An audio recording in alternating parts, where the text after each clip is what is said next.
The IRV is an emergency response vehicle. It's really the workhorse of our deployments when we get called away. It not only takes food and water and supplies to the events, but it's what we use to distribute it once we get there. We couldn't do without them. We absolutely cannot do without them. They're used to feed. They're used to transfer goods to places that you can't even reach without, the destination may be on a hillside. There's no way that we could carry the supplies. One of the things that we found out about our IRVs while we were on the mission to Harvey, because all of those the emergency response vehicles went on from there all the way to Florida and then all the way back to Santa Rosa. So we found out that some of those IRVs were a little bit long in the tooth and quite old. So one of my experience was the IRV that I was driving stopped. They just quit moving.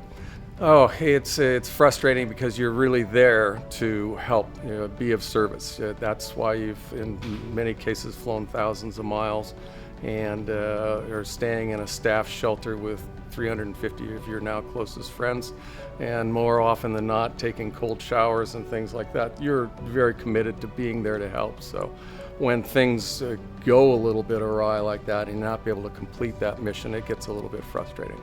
I was driving an IRV, and it was the Butte Fire.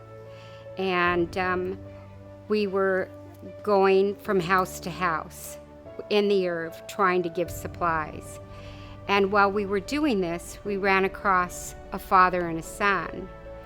And I had to coach the little boy to come to us because they refused our help. They're so afraid that we're going to charge them, that they have to pay for our services, which they don't. So I was able to get the young boy over to me and gave him a bottle of ice cold water. So that allowed the father to come near us too. At that time, we filled a tote, and we filled with everything we had that we could give them: tarps, water, shovels, everything in the IRV. And as they were getting ready to leave, the little boy turned around and looked at me and said, "I have nothing to give you back but a hug." Just, stories like that just tug at your heart, that you want to go out. You just can't sit still. You want to be out there.